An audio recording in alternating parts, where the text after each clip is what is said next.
കരയിലേക്കൊരു യാത്ര, കടപ്പാട്ടൂരെത്തുവാനൊരു മാത്ര.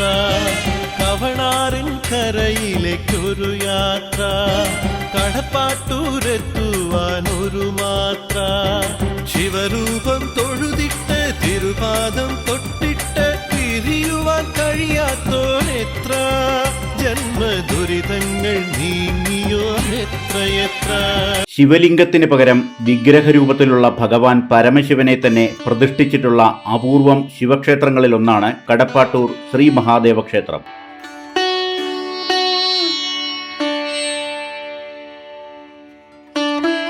ഇത് ഒറിജിനൽ ഫോട്ടോയാണ്. ഇതാണ് വിളക്ക്, ഈ കുടം വെച്ചിരിക്കുന്നു, ഇത് വിഗ്രഹം ഇരിക്കുന്നു, ഇത് ഓല വെച്ചിരിക്കുന്നു. കോട്ടയം ജില്ലയിലെ പാലായിൽ മീനച്ചിലാറിന്റെ തീരത്ത് കിഴക്കോട്ട് ദർശനമായാണ് കടപ്പാട്ടൂർ ശ്രീ മഹാദേവ ക്ഷേത്രം സ്ഥിതി ചെയ്യുന്നത്.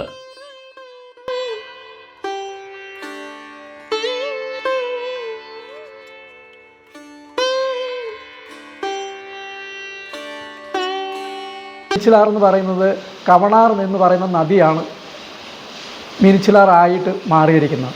നേരത്തെ ഈ മീനച്ചിലാറിൻ്റെ തീരത്ത് നിരവധി ആശ്രമ സങ്കേതങ്ങൾ ഉണ്ടായിരുന്നു എന്നാണ് പറയുന്നത്. അതുകൊണ്ടാണ് ഇതിനെ കവണാർ എന്ന് പറയുന്ന നദിയായിട്ട് പരിഗണിക്കുന്നത്. നമ്മുടെ ചരിത്ര ഗ്രന്ഥങ്ങളിലെല്ലാം കവണ എന്നാണ് ഇതിനെ പറയപ്പെടുന്നത്.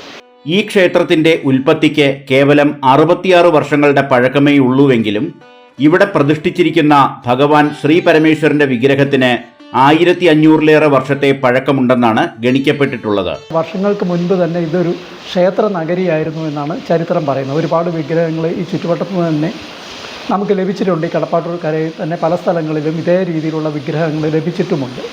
അങ്ങനെ ഒരു ക്ഷേത്ര നഗരിയായിരുന്നത് കാട് പിടിച്ച് നശിച്ചു പോയിരുന്ന സ്ഥലത്താണ് ഈ ക്ഷേത്രത്തിലെ വിഗ്രഹം കണ്ടെത്തിയിരിക്കുന്നത്. പണ്ട് കവണാർ എന്നറിയപ്പെട്ടിരുന്ന ഇന്നത്തെ മീനച്ചിലാറിന്റെ തീരത്തെ ചെറിയ ഒരു ഗ്രാമമായിരുന്നു കടപ്പാട്ടൂർ.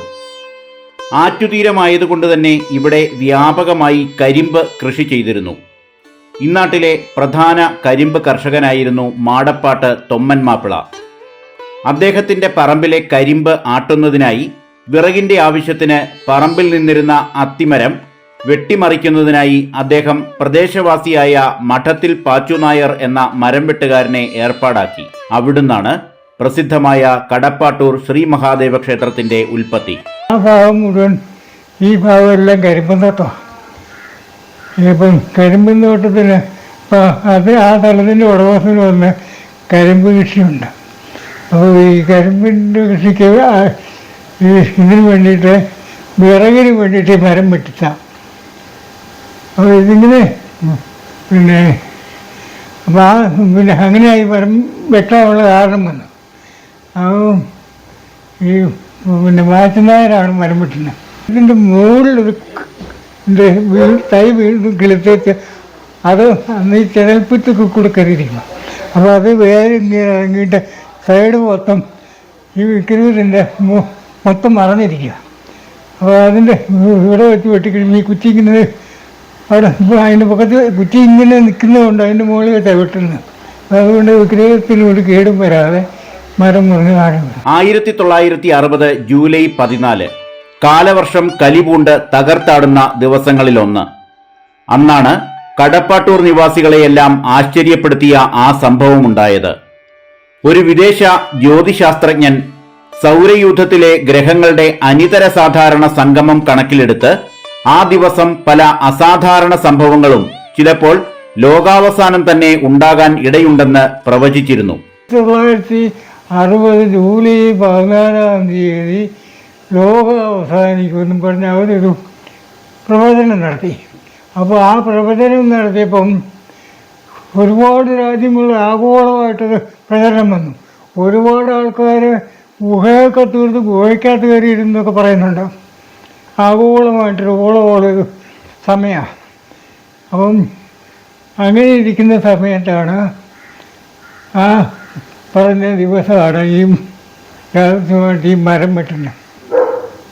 അതിൻ്റെ തൊട്ടപ്പുറത്ത് ആ ഓടിച്ചോടിയിരിക്കുന്ന ഭാഗമൊക്കെ അന്ന് വീടുകളാണ്. അവിടുത്തെ ഒരു വീട്ടിലെ അമ്മൂമ്മയുണ്ട്. അവർ കൊണ്ടുവന്ന് ഒരു വിളക്കൊണ്ട് വെച്ചു. പിന്നെ ഒരു ഇത്രയുള്ളൊരു കുടവാണ്, കാണിക്കുടമായിട്ട് അതും കൊണ്ടുവച്ചു. അപ്പം പിന്നെ ഇത് കഴിഞ്ഞിട്ട് ഈ നനയാതിരിക്കാൻ ഈ മടല് ഓലയുടെ ഇതിൻ്റെ ഓലയുണ്ടല്ലോ പല കെട്ടുന്ന അത് മറന്നോടുകൂടി കൊണ്ട് പിന്നെ എടുത്തിട്ട് ഇതിൻ്റെ സൈഡിൽ നനയാത്ത രീതിയിൽ പിന്നെ നാട്ടി വെച്ചു. അതാണ് ആദ്യത്തെ അമ്പലം. കാലവർഷം താണ്ഡവ നൃത്തമാടിയിരുന്ന ഒരു ദിവസം കൂടിയായതിനാൽ ഗ്രാമവാസികളിൽ അധികമാരും അന്ന് പുറത്തിറങ്ങിയിരുന്നില്ല. എന്നാൽ സ്ഥലമുടമയായ മാടപ്പാട്ട് തൊമ്മൻ മാപ്പിള നേരത്തെ പറഞ്ഞേൽപ്പിച്ചിരുന്നതനുസരിച്ച് മരംവെട്ടുകാരനും പ്രദേശവാസിയുമായ മഠത്തിൽ പാച്ചു നായർ മൂപ്പെത്തിയ അത്തിമരം വെട്ടിമറിക്കുന്നതിനായി കോടാലിയും വടവുമായി എത്തി. പെരുമഴയെ വകവയ്ക്കാതെ മരം വെട്ടിക്കൊണ്ടിരിക്കുകയായിരുന്നു പാച്ചു നായർ. രാവിലെ തുടങ്ങിയ ജോലി ഉച്ചവരെ നീണ്ടു. മരം ഏകദേശം വീഴുമെന്ന അവസ്ഥയിലായി. അപ്പോഴാണ് മരം വെട്ടുകാരനെയും ചുറ്റും കൂടി നിന്നിരുന്ന ചുരുക്കം ചിലരെയും പരിഭ്രാന്തിയിലാക്കിക്കൊണ്ട് മരം അവർ വിചാരിച്ച ദിശയിലേക്ക് വീഴാതെ എതിർദിശയിലേക്ക് പതിച്ചത്. തൊമ്മൻചാട്ടൻ്റെ കരിമ്പ് കൃഷിക്ക് വേണ്ടി അത്തിമരം വെട്ടാൻ മടത്തി പാച്ചും നായർ എന്ന് പറഞ്ഞ ആളിനെ ഏൽപ്പിക്കുകയും പുള്ളി വെട്ടുകയും ആ മരം വെട്ടി മറുകുറ്റി പാഞ്ഞ് പോവുകയും ചെയ്തു. അപ്പോഴാണ് ഇതിനകത്ത് നോക്കിയപ്പോൾ ഒരു വിഗ്രഹം ഇരിക്കുന്നത്. അത്ത രീതിയിലുള്ളൊരു വിഗ്രഹമാണ്. വാസുകി ശിവനെ മൂടി നിൽക്കുന്നതായ ഒരു ഇതാണ് കണ്ടു കിട്ടിയിരിക്കുന്നത്. അത് വിഗ്രഹം കണ്ട് നാട്ടിലുള്ള ആൾക്കാരെല്ലാം ഓടിക്കൂടുകയും അവിടെ വിളക്ക് കത്തിച്ച് വെച്ച് ഭയങ്കര ആരാധനയൊക്കെ തുടങ്ങി. അപ്പോൾ അത് പാടപ്പാട്ട് ഉമ്മൻ എന്ന് പറയുന്ന ചേട്ടനോട് 20 സെൻറ്റ് സ്ഥലം പിന്നെ അമ്പലം കാശ് കൊടുത്ത് മേടിക്കുകയും പിന്നെ കാലക്രമേണ അമ്പലം പിന്നെ ബാക്കിയുള്ള ഒരു 12 ഏക്കർ സ്ഥലം കൂടെ മേടിച്ച് അമ്പലം നല്ല രീതിയിൽ കൊണ്ടുപോയിക്കൊണ്ടിരിക്കും. അടിവശം പൊള്ളയായിരുന്ന മരത്തിന്റെ കുറ്റിയുടെ സ്ഥാനത്ത് ഒരു വലിയ ചിതൽപുറ്റ് കാണപ്പെട്ടു. ആ ചിതൽപുറ്റിനുള്ളിൽ എന്താണെന്നറിയാൻ വെട്ടുപൂളെടുത്ത് പാച്ചു നായർ മണ്ണു നീക്കി. കണ്ടു നിന്നവരെയെല്ലാം സ്തബ്ധരാക്കിക്കൊണ്ട് അതിപുരാതനവും തേജസാർന്നതുമായ ഭഗവാൻ പരമേശ്വരന്റെ ഒരു കൽവിഗ്രഹം പ്രത്യക്ഷപ്പെട്ടു. അപ്പോൾ സമയം പകൽ 2:30. ഉത്രട്ടാതി നക്ഷത്രം. അനേക വർഷങ്ങളായി അത്തിമരത്തിനുള്ളിൽ തപശ്ചര്യയിൽ മുഴുകിയിരുന്ന കടപ്പാട്ടൂരപ്പന്റെ ആദ്യ ദർശനം. വിവരം പതിയെ പുറം ലോകം അറിഞ്ഞു തുടങ്ങിയതോടെ ലോകാവസാനം മുന്നിൽ കണ്ട് പരിഭ്രാന്തിയിൽ വീടിനുള്ളിൽ കഴിഞ്ഞിരുന്നവർ ആ കാഴ്ച കാണാൻ അവിടേക്ക് ഒഴുകിയെത്തി. പരിഭ്രാന്തി ആദ്യം അത്ഭുതത്തിനും പിന്നീട് നാമജപത്തിനും വഴിമാറി. ഭക്തർ നിലവിളക്ക് കൊണ്ടുവന്ന് ഭഗവാന്റെ മുന്നിൽ കൊളുത്തിവെച്ച് പ്രാർത്ഥിക്കുകയും ജലാഭിഷേകം നടത്തുകയും ചെയ്തു. വിഗ്രഹം കണ്ടെത്തിയതിന് ശേഷം അത് തടസ്സപ്പെടുത്താനും ഇതില്ലായ്മ ചെയ്യാനും ഇതെടുത്ത് ആറ്റിൽ കളയുന്നതിനും ഒക്കെയുള്ള ചില ശ്രമങ്ങൾ അന്ന് നടന്നിട്ടുണ്ട്. ചില ശ്രമങ്ങളല്ല, നല്ല രീതിയിലുള്ള ശ്രമങ്ങൾ നടന്നിട്ടുണ്ട്. കാരണം ഇത് ക്ഷേത്രമായിട്ട് വന്നു കഴിഞ്ഞാൽ ഭക്തജനങ്ങൾ ഇവിടെ കൂടിക്കഴിഞ്ഞാൽ അതുകൊണ്ട് ദോഷങ്ങളുണ്ടാകുന്ന അല്ലെങ്കിൽ ബുദ്ധിമുട്ടുകൾ ഉണ്ടാകുന്ന ഈ പ്രാദേശിക വാസികളായിട്ടുള്ള ആൾക്കാർ തന്നെ ഇതിനെ എടുത്ത് കളയുന്നതിന് വേണ്ടിയുള്ള ചില ശ്രമങ്ങൾ നടത്തിയിട്ടുണ്ട്. പക്ഷേ അതിനെ പ്രതിരോധിച്ചത് എങ്ങനെയാണെന്ന് ചോദിച്ചാൽ അന്ന് ഈ നാട്ടിലുണ്ടായിരുന്ന ഭക്തജനങ്ങൾ, ഈ ക്ഷേത്രത്തിന് ചുറ്റുവട്ടത്തുണ്ടായിരുന്ന ഭക്തജനങ്ങൾ, പഴയ ആൾക്കാർ, അന്നത്തെ ആൾക്കാർ വളരെ വിജിലൻ്റായിട്ട് നിന്നുകൊണ്ട് രാത്രിയിൽ ഈ ക്ഷേത്രത്തിന് ചുറ്റും കാവൽ നിൽക്കുമായിരുന്നു. ദിവസങ്ങളോളം കാവൽ നിന്നുകൊണ്ടാണ് ഇതിനെ പ്രതിരോധിച്ചത്. അപ്പോൾ അന്നത്തെ കാലത്ത് ഈ കടപ്പാട്ടിലുണ്ടായിരുന്ന മിക്ക വീട്ടിൽ നിന്നുള്ള ആൾക്കാർ ഷിഫ്റ്റായിട്ട് മാറി മാറി ഈ ക്ഷേത്ര സംഘത്തിൽ ഒരു 10-20 പേര് എന്നും തന്നെ രാത്രി വന്നിരിക്കുമായിരുന്നു, ഇത് തകർക്കാതിരിക്കുന്നതിനും ഇത് സംരക്ഷിക്കുന്നതിനും വേണ്ടി. അതിനുശേഷമാണ് ഈ ക്ഷേത്രം പണിയുകയും ആദ്യം ചെറിയ രീതിയിലുള്ള ഒരു ക്ഷേത്രം പണിതു, അതിന് സുരക്ഷിതമാക്കി. അതിനുശേഷം വലിയ ക്ഷേത്രം പണിതു.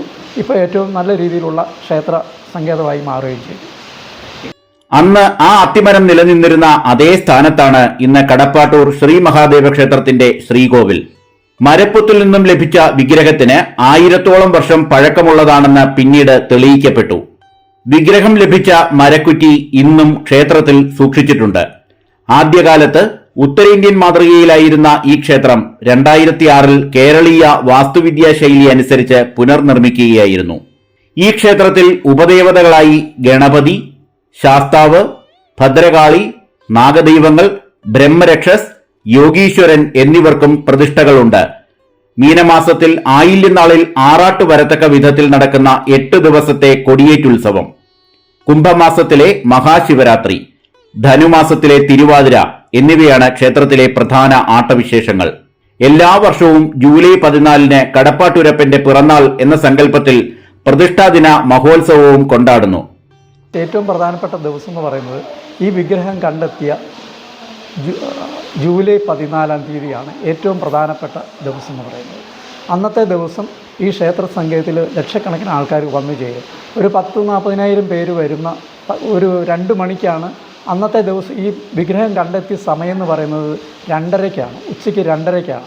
ആ 2:30 സമയത്ത് എല്ലാ വർഷവും ഈ ജൂലൈ മാസം 14-ാം തീയതി 2:30 മണിക്ക് ഒരു പ്രത്യേക ദീപാരാധന ഇവിടെ നടന്നു വരുന്നുണ്ട്. ആ സമയം വരെ അന്നേ ദിവസം അന്ന് ഈ 2:30 മണി വരെ തുടർച്ചയായി നാമജപവും ഈ ദീപാരാധനയും അതോടൊപ്പം തന്നെ ഇവിടെ എത്തിച്ചേരുന്ന സകല ഭക്തജനങ്ങൾക്കും അന്നദാനവും നൽകുന്നുണ്ട്. ക്ഷേത്രത്തിനടുത്തുകൂടി ഒഴുകുന്ന മീനച്ചിലാറ്റിൽ നിത്യേന ബലിതർപ്പണം നടത്തുന്നതിനുള്ള സൗകര്യവുമുണ്ട്. ശബരിമല തീർത്ഥാടന പാതയിൽ നിലകൊള്ളുന്ന ഈ മഹാദേവ ക്ഷേത്രത്തിൽ ഇന്ന് ആയിരക്കണക്കിന് വിശ്വാസികളാണ് തൊഴാനെത്തുന്നത്. ശബരിമല തീർത്ഥാടകരെ സംബന്ധിച്ചിടത്തോളം കോട്ടയം ജില്ലയിലെ ഏറ്റവും പ്രധാനപ്പെട്ട ഇടത്താവളമാണ് കടപ്പാട്ടൂർ മഹാദേവ ക്ഷേത്രം. 2011-ലാണ് ക്ഷേത്രത്തെ സർക്കാർ ശബരിമല തീർത്ഥാടനത്തിന്റെ ഇടത്താവളമായി പ്രഖ്യാപിച്ചത്. ശരിക്കും പ്രധാനമായിട്ടും മണ്ഡല മകരവിളക്ക് കാലത്ത് മലബാർ സൈഡിൽ നിന്ന് വരുന്ന, അതുപോലെ കർണാടകത്തിൽ നിന്നും തമിഴ്നാട്ടിൽ നിന്നുമൊക്കെ വരുന്ന അയ്യപ്പ ഭക്തർ ഒരു ഇടത്താവളമായിട്ട് ഇവിടെ കാണുന്നുണ്ട്. സീസണിൽ അയ്യപ്പ ഭക്തർക്ക് എല്ലാ ദിവസവും രാവിലെ 9 മണി മുതൽ ഭക്ഷണം നമ്മൾ ഫ്രീ ആയിട്ട് കൊടുക്കുന്നുണ്ട്. അതുപോലെ തന്നെ വരുന്ന എത്രമാത്രം വണ്ടി വന്നു കഴിഞ്ഞാൽ ഈ വണ്ടികൾക്കെല്ലാം പാർക്ക് ചെയ്യുന്നതിനുള്ള പാർക്കിംഗ് സൗകര്യം, യാതൊരു ഫീസ് ഈടാക്കാതെ പാർക്കിംഗ് സൗകര്യം നമ്മൾ പ്രൊവൈഡ് ചെയ്യുന്നുണ്ട്. അതുകൂടാതെ അവർക്ക് ശുചിയാകാനും കുളിക്കുന്നതിനുമൊക്കെയുള്ള കുളിമുറികളും ടോയ്ലറ്റ് സൗകര്യങ്ങളുമൊക്കെ യാതൊരു ഫീസ് ഈടാക്കാതെ നാളെ ഇതുവരെ നമ്മളിത് കൊടുത്തു പോരുകയാണ്. ഈ രാമപുരത്തുള്ള നാലമ്പല ദർശനത്തിന് പോകുന്നവർ, തൃശ്ശൂരുള്ള നാലമ്പല ദർശനത്തിന് പോകുന്നവർ, അവരെല്ലാം ഈ കടപ്പാട്ടൂർ ക്ഷേത്രത്തിൽ വന്ന് തൊഴുത് വിശ്രമിച്ച് ശേഷമാണ് ഇവിടുന്ന് പോകുന്നത്. അത് ഗസ്റ്റ് ഹൗസിൽ ഇവിടെ വിളിച്ച് പറഞ്ഞു കഴിഞ്ഞാൽ നമ്മൾ ആൾക്കാർക്ക് അത് മുറികൾ പ്രൊവൈഡ് ചെയ്യുന്നുണ്ട്. ഇത് കൂടാതെ നമ്മളിവിടെ ഒരു പിൽഗ്രിം ഷെൽട്ടർ എന്ന് പറയുന്ന ഒരു പദ്ധതിയുണ്ട്. അവിടെ ഈ ഓഡിറ്റോറിയങ്ങളുണ്ട്. ഓഡിറ്റോറിയങ്ങളെല്ലാം നമ്മളെല്ലാവർക്കും തുറന്നു കൊടുക്കും. മണ്ഡല മകരവിളക്കാലത്ത് അയ്യപ്പ ഭക്തർ വന്നു കഴിഞ്ഞാൽ, അതുപോലെ തന്നെ ഈ വരുന്ന വണ്ടിയിലൊക്കെ വരുന്ന ഒരു കൂട്ടായ്മയായിട്ട് വരുന്ന ഭക്തർക്കൊക്കെ താമസിക്കുന്നതിന് വേണ്ടി നമ്മൾ ഓഡിറ്റോറിയം തുറന്നു കൊടുക്കാറുണ്ട്. 1960 ജൂലൈ 14-ന് ലോകാവസാനമുണ്ടാകുമെന്ന് ശാസ്ത്രലോകം വിധിച്ചിടത്തു നിന്നും അന്തകാന്തകനായി അവതരിച്ച മഹാദേവനാണ് കടപ്പാട്ടൂരപ്പൻ. തവണാറിൻ കരയിലേക്കൊരു യാത്ര, കടപ്പാട്ടൂരെത്തുവാനൊരു മാത്ര, ശിവരൂപം തൊഴുതിട്ട് തിരുപാദം തൊട്ടി